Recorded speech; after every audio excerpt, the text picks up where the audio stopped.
विद्यार्थी मित्र, आजचं आहे चौथं लेक्चर आणि आजच्या चौथ्या लेक्चरमध्ये आपण सर्क्युलर मोशनची ॲप्लिकेशन्स पाहणार आहोत. सर्क्युलर मोशनची एकूण 3 ॲप्लिकेशन्स आहेत. 3पैकी पहिली 2 ॲप्लिकेशन्स आपण आजच्या लेक्चरमध्ये पाहणार आहोत. तर टॉपिकचं नाव रोटेशनल डायनॅमिक्स आणि आर्टिकलचं नाव आहे applications of circular motion. Just म्हटलं की एकूण 3 ॲप्लिकेशन्स आहेत आणि त्यातलं पहिलं ॲप्लिकेशन आहे व्हेइकल अलॉंग ए हॉरिझॉन्टल सर्क्युलर ट्रॅक. या फिगरमध्ये हॉरिझॉन्टल सर्क्युलर ट्रॅक दाखवला आहे. सर्क्युलर ट्रॅकच्या 2 एजेस आहेत, एक इनर एज आणि दुसरी ही आउटर एज. जर सर्क्युलर ट्रॅकची इनर एज आणि आउटर एज दोन्ही एजेस सेम हॉरिझॉन्टल लेवलला असतील तर त्या सर्क्युलर ट्रॅकला हॉरिझॉन्टल सर्क्युलर ट्रॅक असं म्हणायचं. इनर एज, आउटर एज दोन्ही एजेस सेम हॉरिझॉन्टल लेवलला असतील तर त्या सर्क्युलर ट्रॅकला हॉरिझॉन्टल सर्क्युलर ट्रॅक असं म्हणायचं. आणि एक व्हेइकल त्या सर्क्युलर ट्रॅकवरती दाखवलं आहे आणि ते व्हेइकल त्या हॉरिझॉन्टल सर्क्युलर ट्रॅकवरून मूव्ह होत आहे.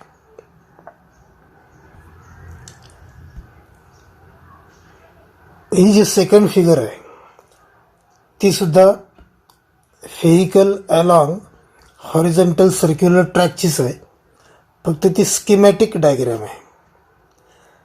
आणि ॲक्च्युली पिक्चर हे पहिल्या डायग्राममध्ये आहे, तर दुसऱ्या डायग्राममध्ये स्कीमॅटिक डायग्राम आहे. दोन्ही डायग्राममध्ये देर इज वन व्हेइकल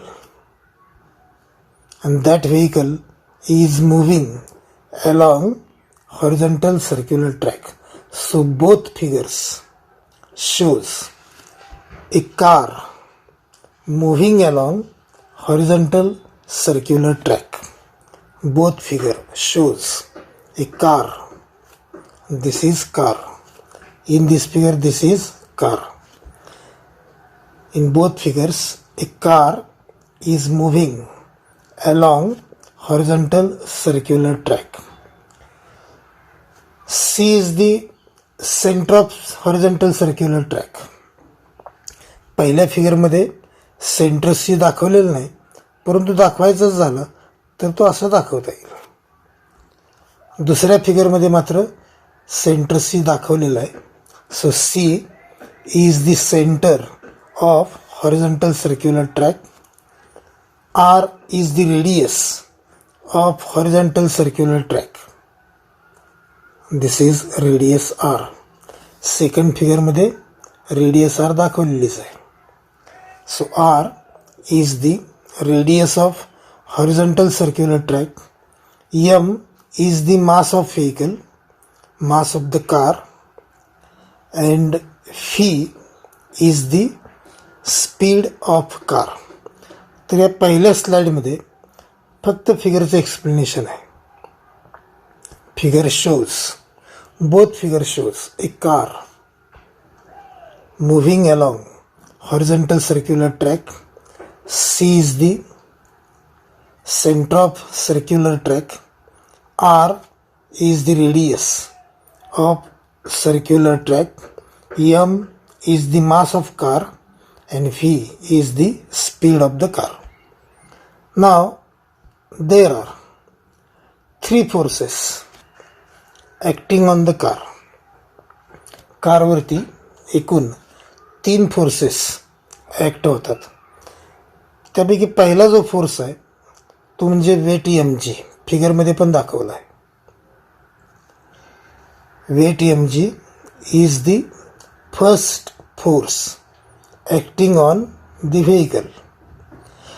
एक लक्षात घ्या, कोणत्याही बॉडीचं, मग ते व्हेइकल असो किंवा अन्य कुठलीही बॉडी असो, त्या बॉडीच्या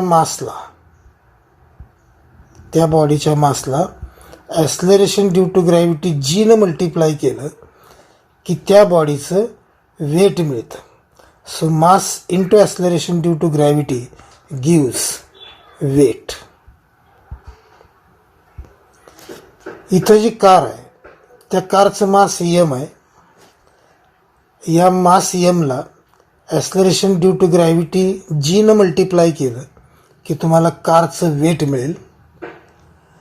आणि कोणतंही वेट हे नेहमी व्हर्टिकली डाऊनवर्ड असतं. कोणतंही वेट हे व्हर्टिकली डाऊनवर्ड असतं नेहमीच. So first force acting on the vehicle is weight mg and this weight mg is along vertically downward. फिगरमध्ये पण ते दाखवले. This arrow shows the direction of weight mg. So first force acting on vehicle is weight mg and this weight mg is along vertically downward. So this is the first force, weight mg of the car along vertically downward. Then second force acting on the car is normal reaction n. आता इथं थोडं तुम्हाला explanation देणं आवश्यक आहे. Vehicle आपल्या weight इतकं म्हणजे mg इतकं ॲक्शन रोड सरफेसवरती करते.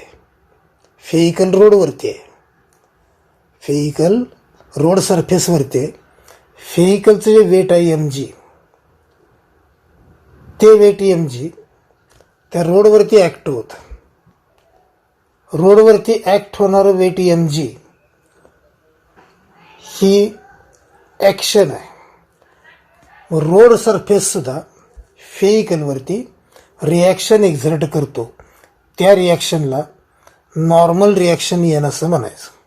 व्हेइकल आपल्या वेट इतकी म्हणजेच mg इतकी ॲक्शन रोड सरफेसवरती एक्झर्ट करते. त्याचवेळी रोड सरफेससुद्धा व्हेइकलवरती अपोजिट डिरेक्शनमध्ये नॉर्मल रिॲक्शन एक्झर्ट करते. So second force acting on the vehicle is normal reaction n and this normal reaction n is along vertically upward. So second force acting on the vehicle is normal reaction n along vertically upward. Now third force acting on the vehicle is force of static friction Fs. Force of static friction Fs is the third force acting on the vehicle. This force is in between tires and road surface.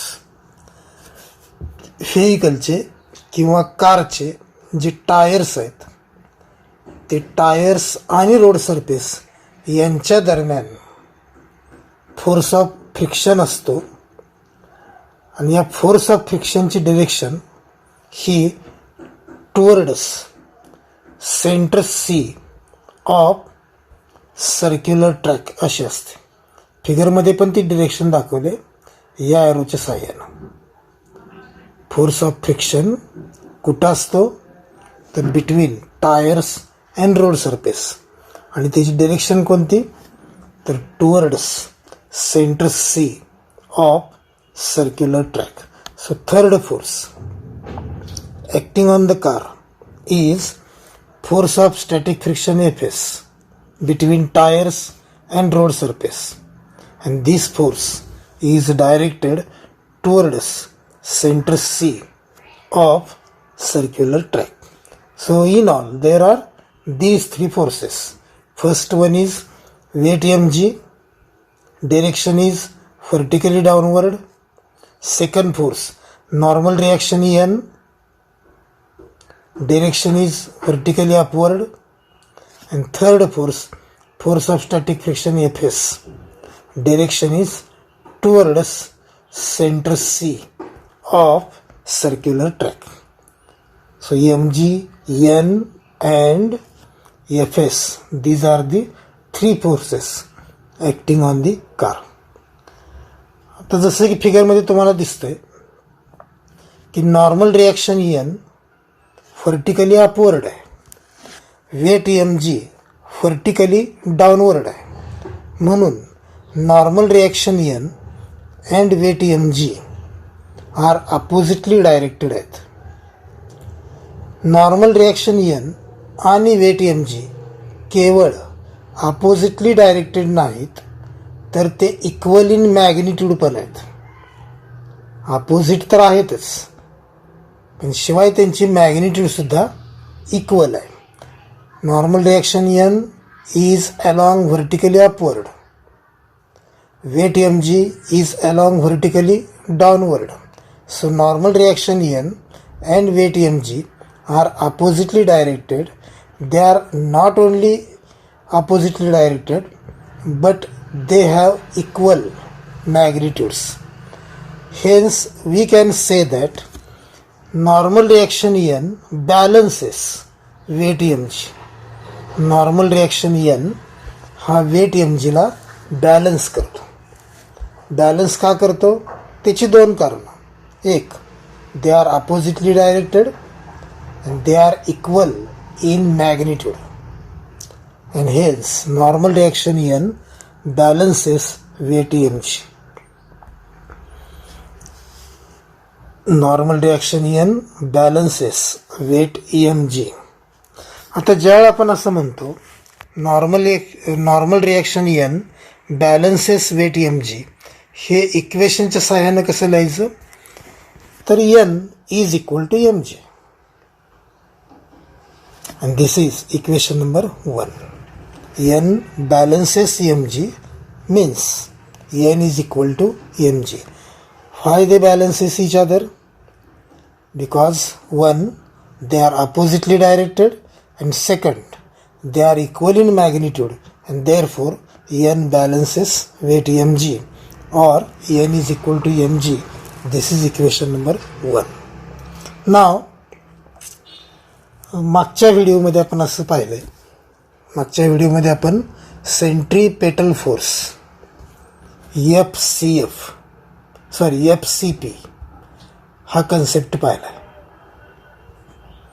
Centripetal force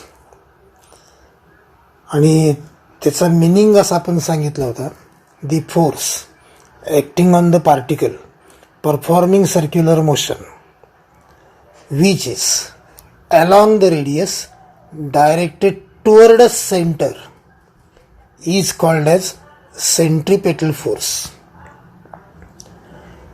Toward a center असणारा आणि particle performing circular मोशनवरती act होणारा जो force आहे त्याला centripetal force असं म्हणायचं. तसंच मागच्या व्हिडिओमध्ये याची मॅग्निट्यूडही आपण पाहिली होती. सेंट्रीपेटल फोर्स याची मॅग्निट्यूड ही 3 स्टाईलमध्ये लिहिता येते. पहिली style FCP is equal to mr omega square. It is also equal to m v square by r, and it is also equal to m v omega. So FCP is equal to mr omega square is equal to m v square by r is equal to m v omega is the magnitude of centripetal force, and direction of centripetal force is along the radius and directed towards center. आपण centripetal फोर्सबद्दल असंही एक comment पाहिलं होतं की centripetal force is necessary for circular motion, which means that without centripetal force circular motion is not possible. Circular मोशनसाठी centripetal force आवश्यकच असतो. कुठल्या ना कुठल्या तरी फोर्सनं सेंट्रीपेटल फोर्स म्हणून ॲक्ट व्हावं लागतं, त्याशिवाय सर्क्युलर मोशन शक्य नसते. इथं ही जी कार आहे ती हॉरिझॉन्टल सर्क्युलर ट्रॅकवरून जाते.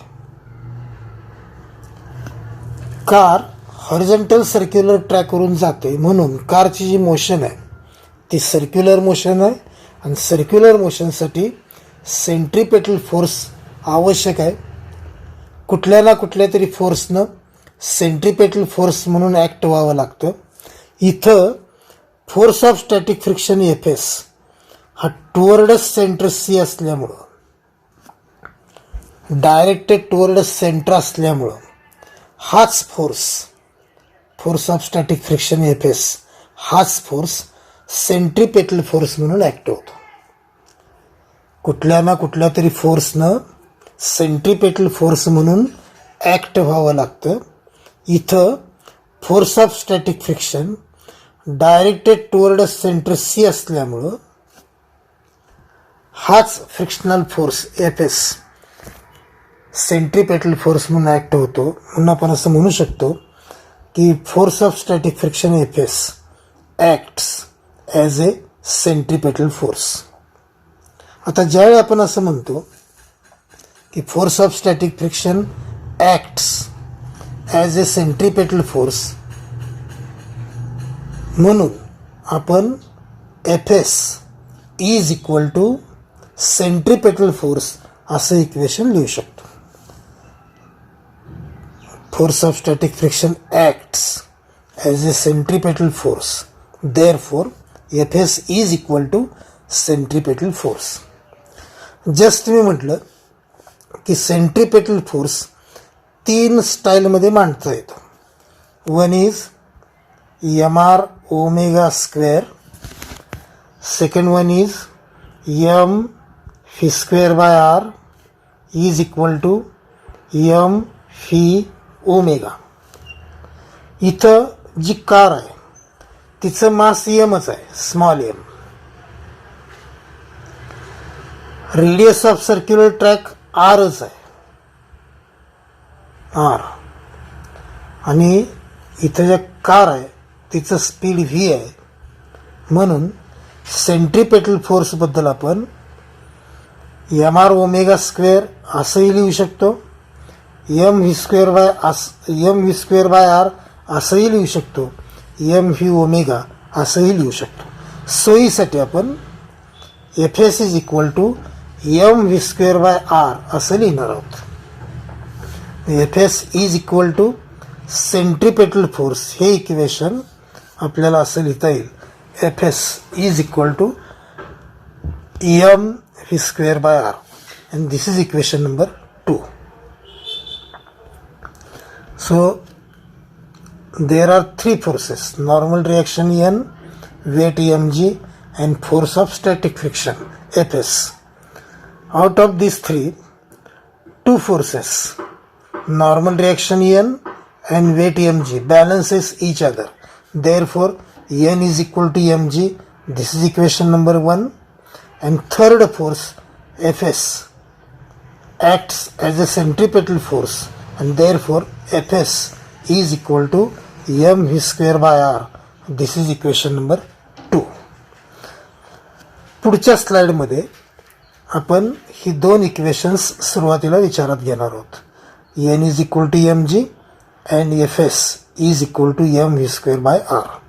So these are the 2 equations. इथून पुढे मॅथमॅटिक्स आहे.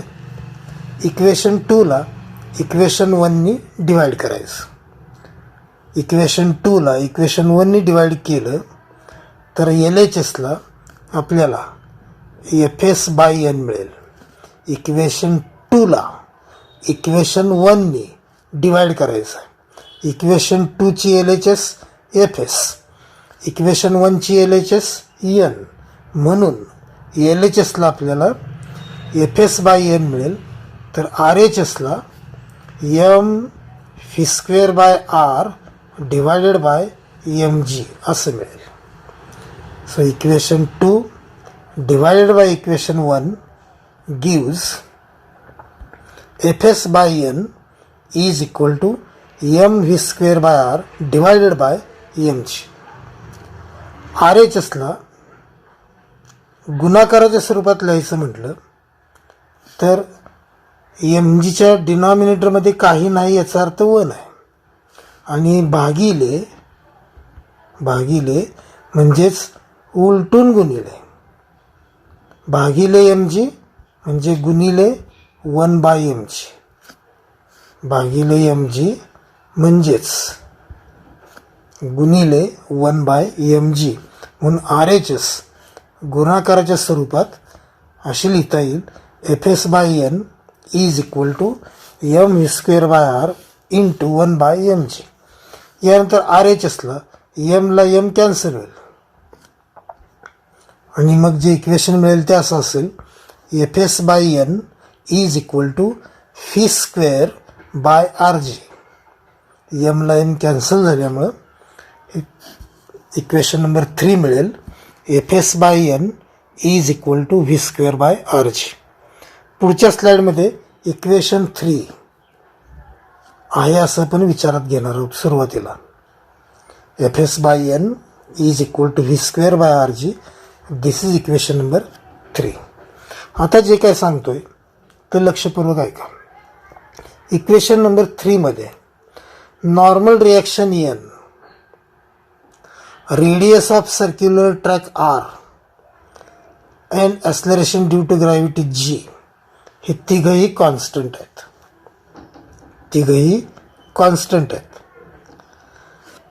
याचाच अर्थ जर एन आर जी कॉन्स्टंट असतील तर F S force of static friction F S हा फक्त स्पीड व्ही वरती अवलंबून आहे असं आपण म्हणू शकतो.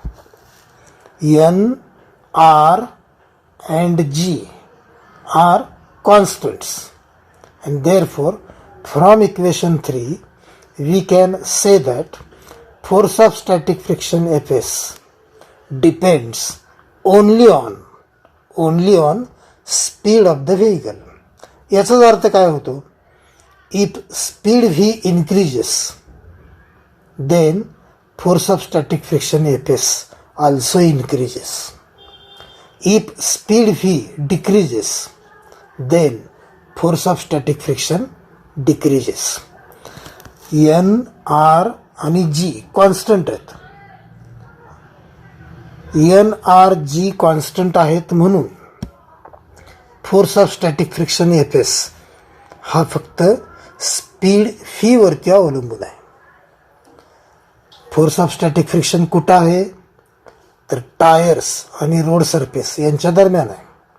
स्पीड व्ही कुणाचं आहे तर कारचा आहे आणि हा force of static friction F S फक्त speed V of the car याच्यावरती अवलंबून आहे. म्हणजेच काय की जर कारचं स्पीड व्ही इन्क्रीज झालं तर force of static friction F S between tyres and road surface हा सुद्धा इन्क्रीज होतो. या उलट if speed V of the car decrease झालं तर force of static friction F S between tyres and road surface हा सुद्धा डिक्रीज होतो. जर फी मॅक्स हे maximum possible speed of car असेल.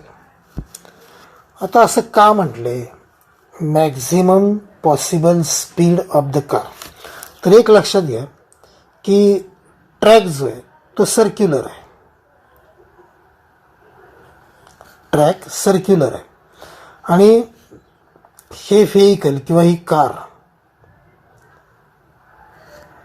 सतत टर्न घेत राहावं लागणार आहे तरच ती सर्क्युलर ट्रॅकवरून जाणार आहे. आणि नेहमीच कार टर्न करत असताना किंवा कोणतंही व्हेइकल टर्न करत असताना त्याचं स्पीड हे कमी करावं लागतं. तुम्ही सुद्धा इमॅजिन करू शकता बाईकवरून जाताना जर एखादा वळण आलं, एखादा कर्व्ड रोड आला तर आपण आपल्या बाईकचं स्पीड कमी करतो, वाढवत नाही आहे. कमी करतो. जोपर्यंत ते वळण आपण पास करत नाही तोपर्यंत आपण आपलं स्पीड कमी ठेवतो. वळण एकदा पास केलं की आपण आपलं स्पीड वाढवतो.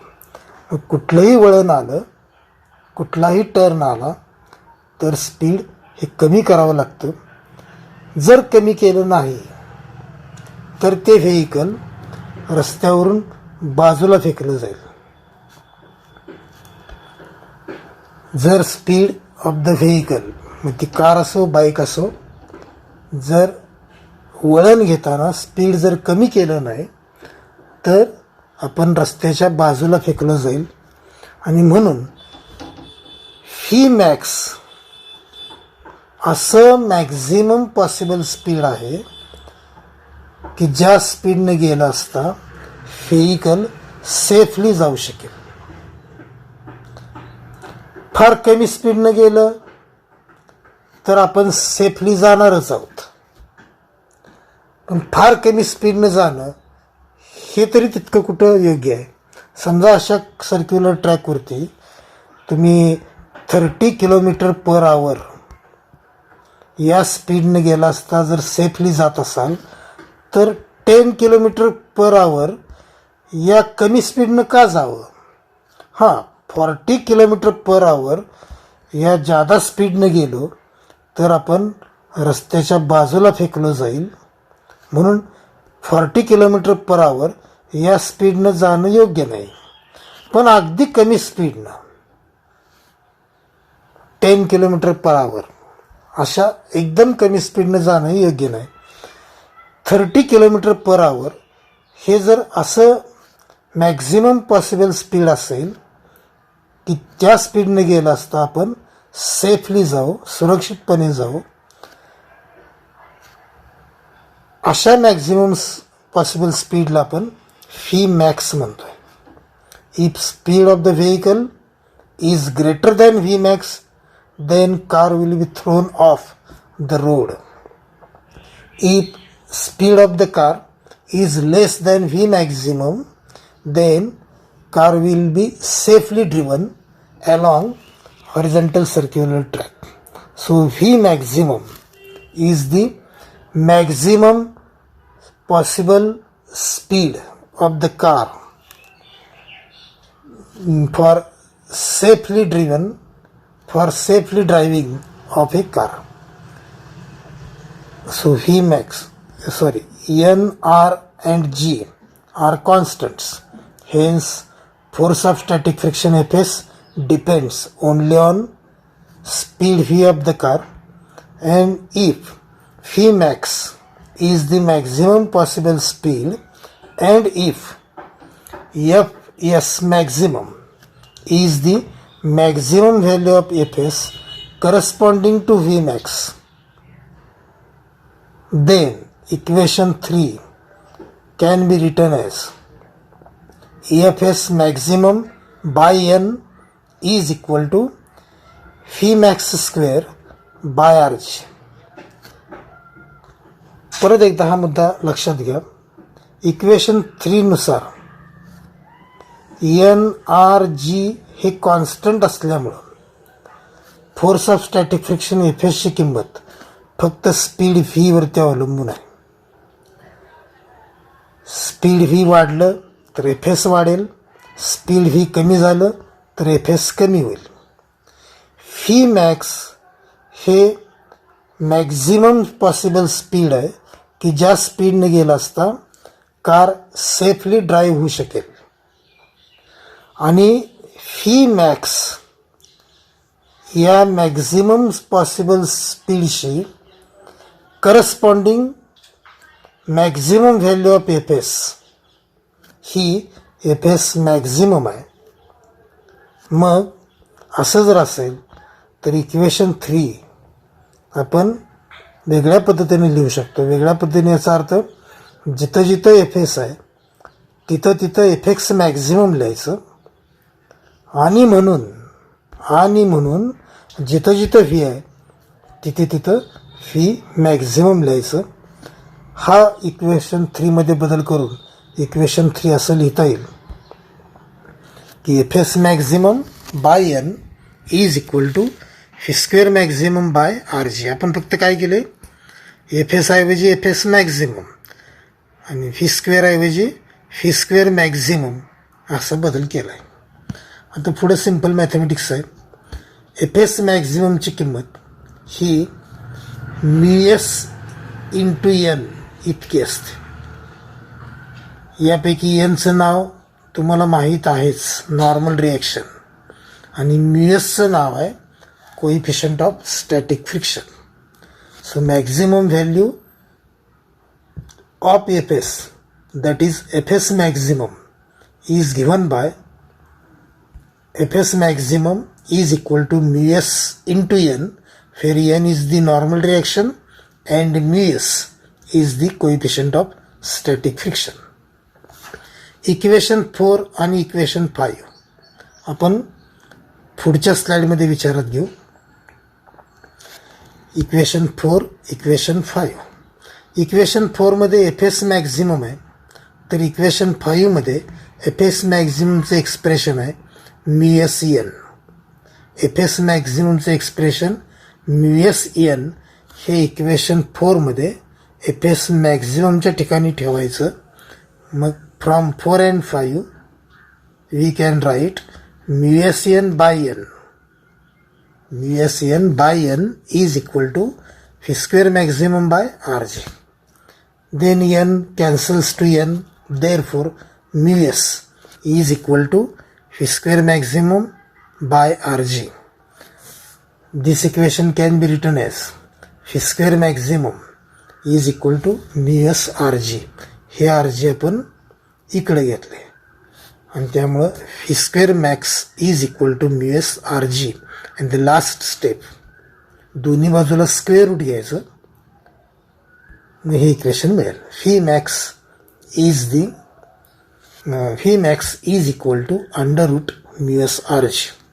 And this is an expression for maximum possible speed of the car along horizontal circular track for which vehicle can be safely driven along horizontal circular track.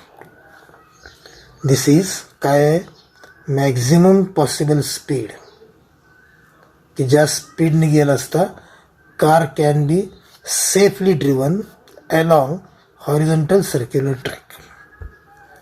याचा अर्थ असा होतो की व्ही मॅक्सपेक्षा कमी स्पीडनं, म्हणजेच under root mu S R जीपेक्षा कमी स्पीडनं जर आपण कार ड्राईव्ह केली तर ती अर्थातच सेफली जाईल, आरामात सेफली जाईल. पण जर का कारचं स्पीड व्ही मॅक्सपेक्षा जास्त असेल, म्हणजेच under root mu S R जीपेक्षा जास्त असेल, तर ती कार मात्र सर्क्युलर ट्रॅकवरून बाहेर फेकली जाईल. So if speed of the car is greater than under root mu S R G, then car will be thrown off the road. रोडपासून बाजूला फेकली जाईल. आणि speed of the car V मॅक्सपेक्षा कमी असेल तर ती कार आरामात किंवा सेफली जाऊ शकेल. So this is first application of circular motion. Title of the application is vehicle along horizontal circular track. आणि या ॲप्लिकेशनमध्ये आपण maximum possible speed of car हे मिळवलं. आणि आपण घाटातून ज्यावेळी प्रवास करतो त्यावेळी अनेक वळणं असतात आणि प्रत्येक वळणावरती मॅक्झिमम स्पीडचा उल्लेख केलेला असतो. मॅक्झिमम स्पीड 30 km/h असं जर एखाद्या वळणावर लिहिलं असेल तर आपल्या व्हेइकलचं, आपल्या कारचं स्पीड हे मॅक्झिमम 30 km/h इतकं असलं पाहिजे किंवा त्यापेक्षा कमी असलं पाहिजे. जर आपल्या व्हेइकलचं स्पीड 30 km/h यापेक्षा जास्त असेल तर आपलं व्हेइकल त्या रस्त्यापासून बाजूला फेकलं जाईल आणि ॲक्सिडेंट होईल. तर त्या दृष्टीने हे पहिलं ॲप्लिकेशन हे अत्यंत महत्त्वाचं आहे की ज्यामध्ये आपण maximum speed, maximum possible speed of car, of vehicle along horizontal circular track हे मिळवलं. यानंतर आपण दुसरं ॲप्लिकेशन पाहणार आहोत आणि ते दुसऱ्या ॲप्लिकेशनचं टायटल आहे वेल ऑफ डेथ किंवा वॉल ऑफ डेथ. आता वेल म्हणजे विहीर हे तुम्हाला माहीत आहेच आणि ही विहीर आपण नेहमीच पाहतो. पण आपण जी विहीर पाहतो त्यामध्ये पाणी असतं. इथं पाणी बिनी काही नसतं. तर त्या वेलमध्ये स्टंट केलं होतं आणि तसं एक पिक्चर आता आपण स्क्रीनवरती पाहतोय. Well of death, wall of death काहीही म्हणा. तर वेल ऑफ डेथचं हे पिक्चर आहे की ज्यामध्ये एक बाईक दिसते, एक रायडर आहे आणि तो त्या वेलच्या आत, वेलच्या व्हर्टिकल वॉलवरून, वॉल कसे आहे व्हर्टिकल, त्या वॉलवरून बाईक ड्राईव्ह करतोय. अशा प्रकारचे स्टंट ज्या वेलमध्ये केले जातात त्याला वेल ऑफ डेथ असं म्हणायचं. तर ही actually picture of well of death आहे. तर हे स्कीमॅटिक डायग्रॅम आहे. पहिल्यांदा आपण वेल ऑफ डेथ याचा मिनिंग इंग्रजीतून पाहणार आहोत. कुठलीही वेल, मग ती वेल ऑफ डेथ असो किंवा आपण नेहमी पाहतो की वेल असो, वेल ही सिलेंड्रिकल असते. विहीर ही सिलेंड्रिकल असते, व्हर्टिकल असते. परंतु वेल ऑफ डेथमध्ये एक व्हेइकल हॉरिझॉन्टल सर्कलमध्ये ड्राईव्ह केलं जातं. अशा हॉरिझॉन्टल सर्कलमध्ये ते ड्राईव्ह केलं जातं. आणि सेकंड डायग्राममध्ये सुद्धा ते हॉरिझॉन्टल सर्कल डॉटेडच्या साहाय्याने दाखवले.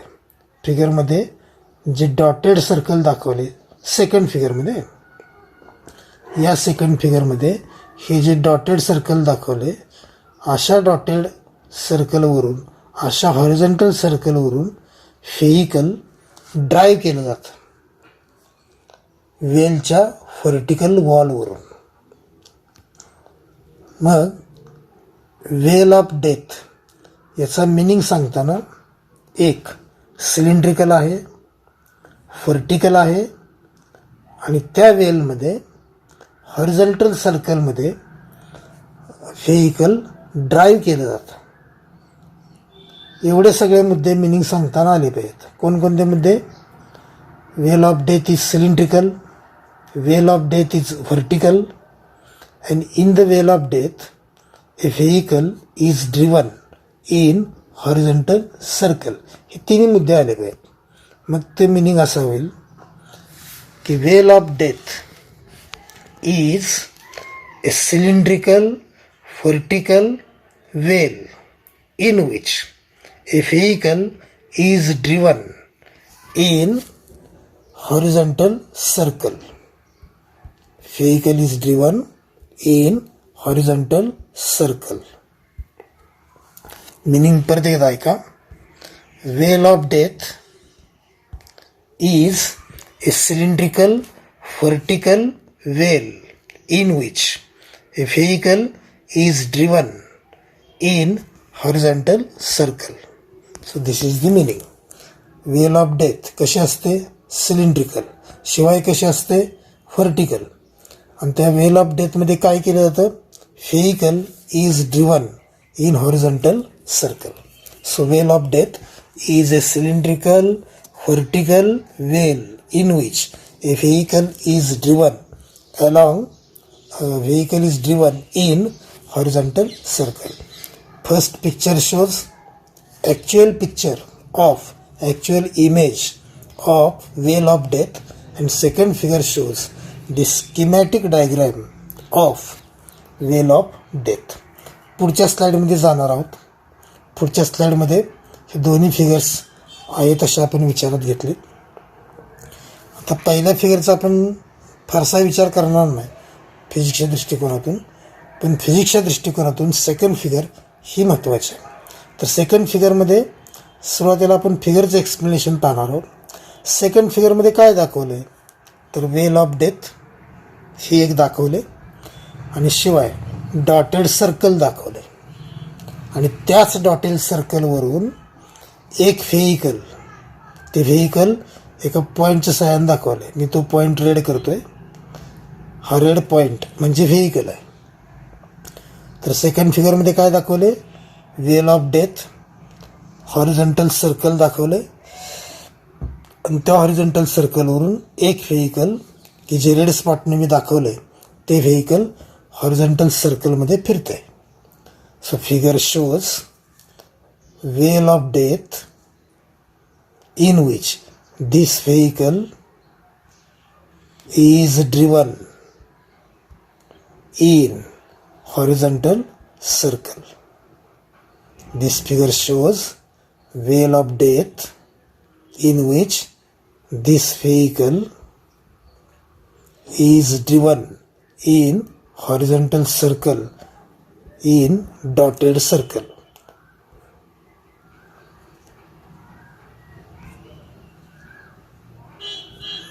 So figure shows veil of death in which vehicle, this vehicle, in which vehicle is driven in horizontal circle, and that horizontal circle is shown in dotted style. यानंतर फिगरच्या एक्सप्लेनेशनमध्ये C काय आहे तर C is the centre of horizontal circle. इथं एक लक्षात घ्या, C हा horizontal सर्कलचा सेंटर आहे. सी हा त्या वेलचा सेंटर नाही. सी हा सेंटर ऑफ हॉरिझॉन्टल सर्कल फिगरमध्ये दाखवलेलं नाही आहे. But R is the radius of horizontal circle म्हटलं तरी चालेल किंवा आर ही रेडियस ऑफ वेल म्हटलं तरी चालेल. पण सीच्या बाबतीत तसं नाही. सीच्या बाबतीत तुम्ही असं म्हणू शकत नाही की centre of horizontal circle or centre of well, असं नाही. आरच्या बाबतीत म्हणू शकता R is the radius of horizontal circle as well as R is the radius of well. याशिवाय जे व्हेइकल आहे इथं त्या व्हेइकलचं मास एम आहे आणि स्पीड फी आहे. So M is the mass of vehicle and V is the speed of vehicle. तर या स्लाईडमध्ये फक्त फिगरचं एक्सप्लेनेशन आहे. This figure shows well of death in which this vehicle is driven in horizontal circle. C is the centre of horizontal circle, R is the radius of horizontal circle as well as radius of wheel. M is the mass of vehicle, phi is the speed of vehicle. Next स्लाइडमध्ये जाऊ आपण. इथं सुद्धा मागच्या article प्रमाणेच व्हेइकलवरती 3 forces act होतात. There are 3 forces acting on the vehicle. मागच्या आर्टिकलप्रमाणेच first force हा वेट एम जे आहे आणि याचं एक्सप्लेनेशन मागच्या आर्टिकलमध्ये दिलं आहे. कोणत्याही बॉडीच्या मासला ॲस्लरेशन ड्यू टू ग्रॅव्हिटी जीनं मल्टिप्लाय केलं की वेट मिळतं. इथं व्हेइकलचं मास एम आहे. मास एमला ॲस्लरेशन ड्यू टू ग्रॅव्हिटी जीनं मल्टिप्लाय केलं तर ती एम जी मिळेल आणि एम जीलाच वेट असं म्हणायचं. आणि वेट ऑलवेज कसं असतं व्हर्टिकली डाऊनवर्ड. हेही आपण मागच्या आर्टिकलमध्ये पाहिले. आणि शिवाय हा फर्स्ट फोर्स फिगरमध्ये पण दाखवला आहे. This is first force M G and direction of this force is vertically downward. So this is first force acting on the vehicle. Second force acting on the vehicle is normal reaction N. फिगरमध्ये पण दाखवलं आहे. आता एक लक्षात घ्या, normal reaction जी व्हेइकलवरती ॲक्ट होते ती कुणाकडून ॲक्ट होते तर वेलची जी व्हर्टिकल वॉल आहे, व्हर्टिकल वॉल, ह्या व्हर्टिकल वॉलकडून व्हेइकलवरती नॉर्मल रिॲक्शन एक्झर्ट होते आणि त्यामुळं नॉर्मल रिॲक्शन एन ही परपेंडिक्युलर टू व्हर्टिकल वॉल असते, परपेंडिक्युलर टू व्हर्टिकल वॉल, आणि शिवाय ती डायरेक्टेड टुवर्ड सेंटर सी असते. So second force acting on the vehicle is normal reaction N, आणि त्याची डिरेक्शन कोणती, तर perpendicular to vertical wall of well and directed towards centre C of well. आणि हा सुद्धा फोर्स फिगरमध्ये दाखवलेला आहे डिरेक्शन सहित. So second force acting on the vehicle is normal reaction n, direction is perpendicular to vertical wall and towards center C of horizontal circle. Third force, मागच्या application प्रमाणेच force of static friction FS कुठं असतो, tyres and vertical wall of well. व्हेइकलचे tyres कशावरून pass होत आहेत, तर वेलच्या व्हर्टिकल वॉलवरून पास होत आहेत, आणि त्यामुळं force of static friction F S हा टायर्स आणि व्हर्टिकल वॉल ऑफ वेल यांच्या दरम्यान असतो आणि त्याची डिरेक्शन अलॉंग व्हर्टिकली अपवर्ड असते. फिगरमध्ये पण तो दाखवला आहे. This is the third force, force of static friction F S, and it acts along vertically upward as shown by this arrow. So there are three forces acting on the vehicle. One is weight mg, direction is vertically downward. Second force is normal reaction n, direction is towards center C of horizontal circle. And third force is force of static friction, direction is vertically upward. आता या तीन फोर्सेसपैकी फिगरकडे बघितले तुमच्याही लक्षात येईल, तीन फोर्सेसपैकी हे दोन फोर्सेस एफ एस आणि एम जी हे अपोजिटली डायरेक्टेड आहेत. एम जी व्हर्टिकली डाऊनवर्ड आहे, एफ एस व्हर्टिकली अपवर्ड आहे, म्हणून एम जी आणि एफ एस अपोजिटली डायरेक्टेड आहेत. केवळ अपोजिटली डायरेक्टेड नाहीत, तर ते इक्वल इन मॅग्निट्यूडसुद्धा आहेत. अपोजिट आहेत, इक्वल इन मॅग्निट्यूड आहेत, म्हणून force of static friction F S हा वेट एम जीला बॅलन्स करतो. Force of static friction weight M जीला बॅलन्स करत असेल तर F S is equal to M G असं इक्वेशन आपल्याला लिहिता येईल. तर पुढच्या स्लाईडमध्ये आपण तेच इक्वेशन पहिल्यांदा लिहिणार आहोत. F S is equal to M G. का लिहिलं इक्वेशन हे, तर force of static friction F S and weight M G are oppositely directed. केवळ अपोजिटली डायरेक्टेड आहेत का, तर अपोजिटली डायरेक्टेड असून ते इक्वल इन मॅग्निट्यूड आहेत, म्हणून F S balances M G, आणि म्हणूनच आपण हे इक्वेशन लिहू शकतो F S is equal to M G. This is equation number 1. तीनपैकी दोन फोर्सेस एक परस्परांना बॅलन्स करतात, आणि राहिलेला जो तिसरा फोर्स आहे नॉर्मल रिॲक्शन एन, हा तिसरा फोर्स डिरेक्शन कशी आहे, towards centre C of horizontal circle. Normal रिॲक्शनची डिरेक्शन टुवर्ड्स सेंटर सी असल्यामुळं नॉर्मल रिॲक्शन एन हा सेंट्रीपेटल फोर्स म्हणून ॲक्ट होतो. मागच्या ॲप्लिकेशनमध्येही मी सांगितलं की without centripetal force circular motion is not possible. इथं व्हेइकल जे आहे ते हॉरिझॉन्टल सर्कलमध्ये फिरते, हॉरिझॉन्टल सर्कलमध्ये ड्राईव्ह होते, आणि तेही कुठं वेल ऑफ डेथच्या आत. म्हणून व्हेकलची मोशन जी आहे ती सर्क्युलर मोशन आहे. सर्क्युलर मोशनला सेंट्रिपेटल फोर्स आवश्यक असतो. कुठल्या ना कुठल्या तरी फोर्सनं सेंट्रिपेटल फोर्स म्हणून ॲक्ट व्हावं लागतं.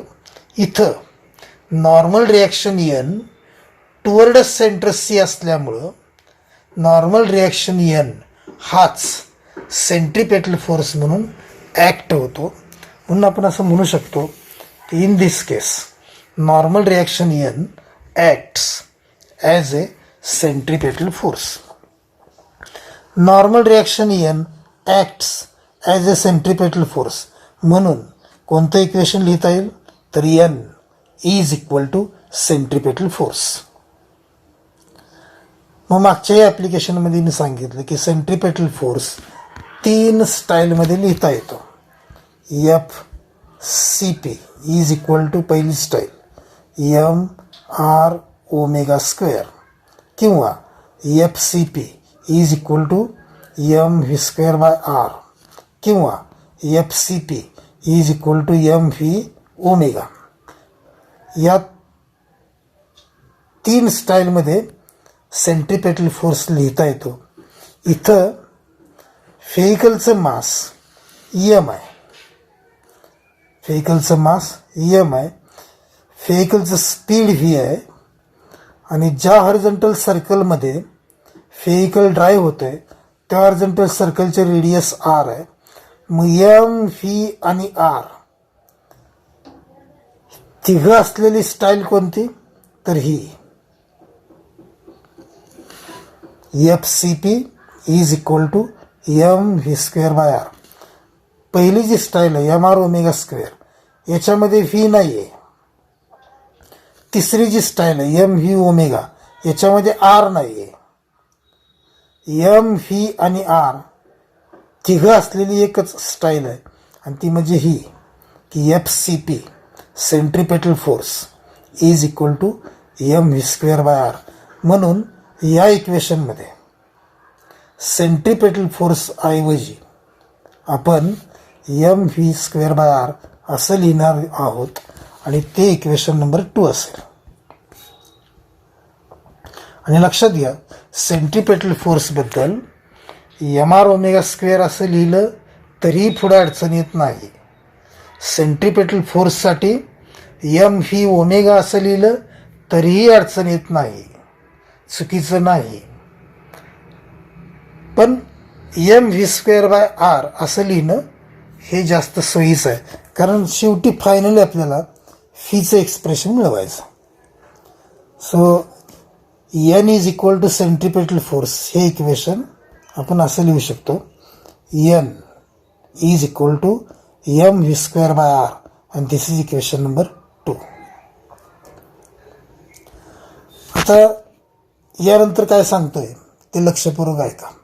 अर्थात हे मगाशी पण मी सांगितलं आहे.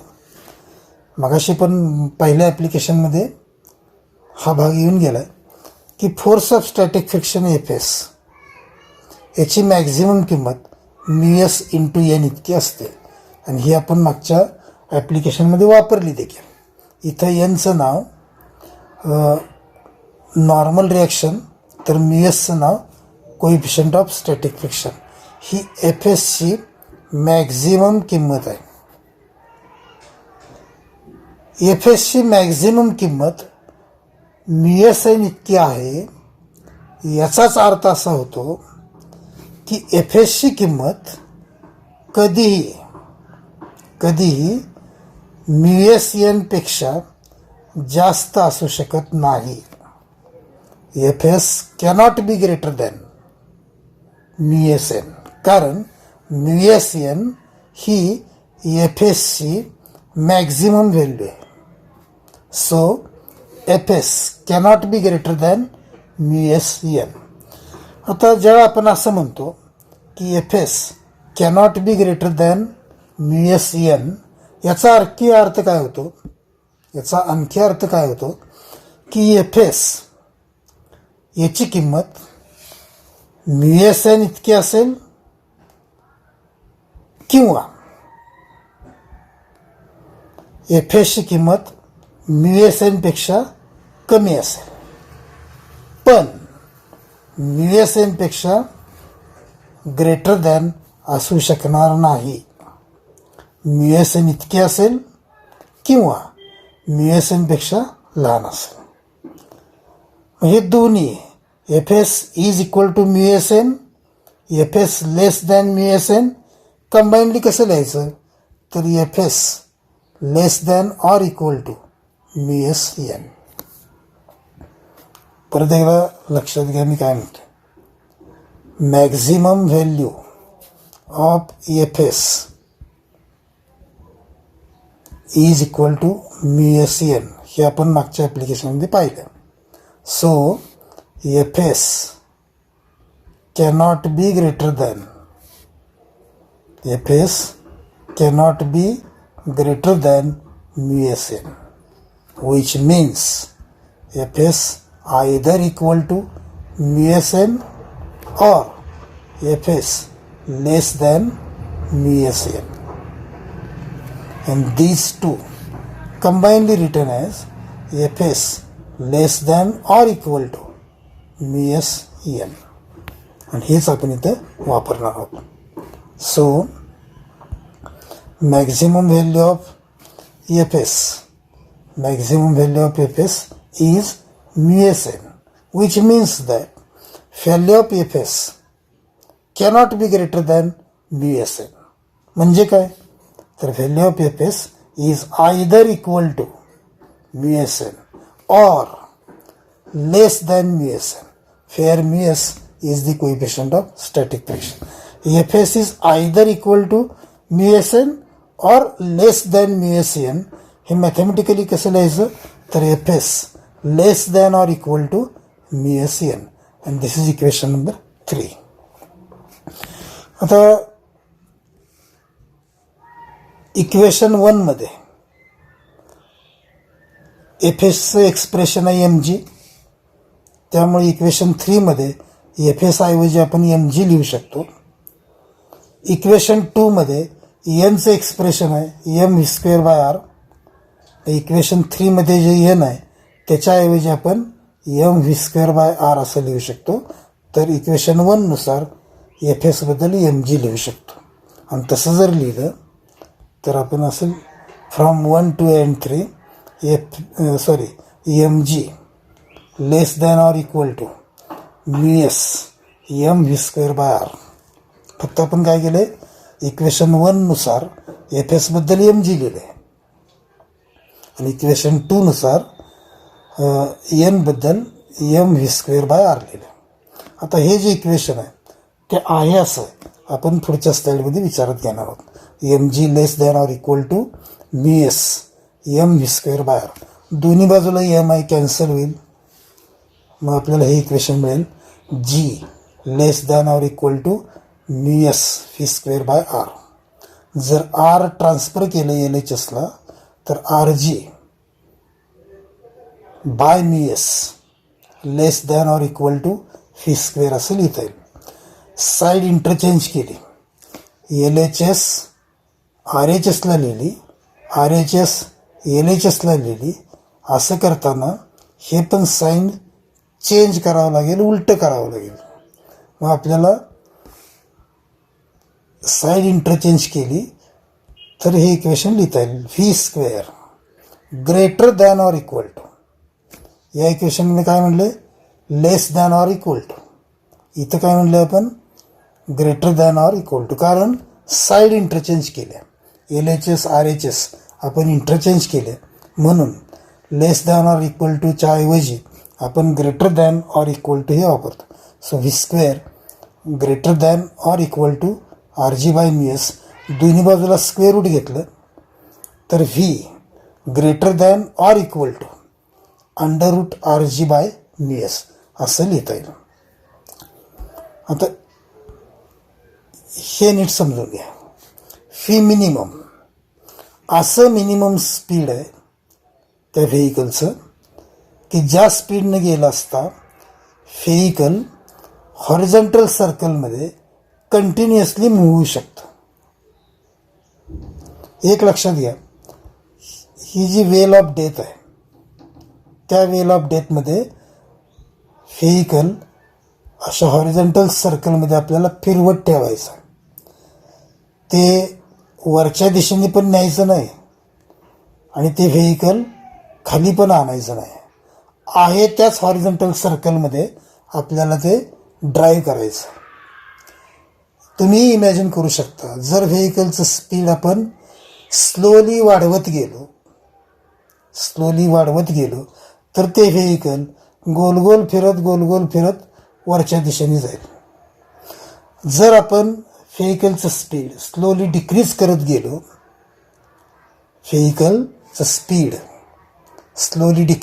गेलो तर ते व्हेइकल गोल गोल फिरत खालच्या दिशेने जाईल, वेलच्या बॉटमकडे जाईल. स्पीड वाढवलं तर वेलच्या वरच्या दिशेने जाईल, स्पीड कमी केलं तर वेलच्या बॉटमकडे जाईल. आपल्याला व्हेइकल वरतीही न्यायचं नाही फिरवत आणि फिरत खालीही न्यायचं नाही. आपल्याला ते व्हेइकल आहे त्याच हॉरिझॉन्टल सर्कलमध्ये फिरवत ठेवायचं आहे. आणि तसं फिरवत ठेवायचं असताना फी मिनिमम हे सर्टन मिनिमम स्पीड आहे की ज्या स्पीडने गेला असता vehicle move in given horizontal circle continuously. That vehicle will not move in upward direction, it will not move towards bottom, but it will continuously move in given horizontal circle if speed of the vehicle is v minimum. आणि जर असं असेल फीच्या ऐवजी किंवा व्हीची किंमत जर V minimum असेल तर इक्वेशन 4 लिहिताना असं लिहावं लागेल. Then we can write equation 4 as phi minimum is equal to greater than or equal to नव्हे. तर फीच्या ऐवजी फी मिनिमम असेल तर ग्रेटर दॅन ऑर इक्वल टूच्या ऐवजी आपण इक्वल टू लिहू शकतो. So phi minimum is equal to under root rg by mu s and this is required expression. आणि इथं हे दुसरं ॲप्लिकेशन संपलं. थांबूया. धन्यवाद.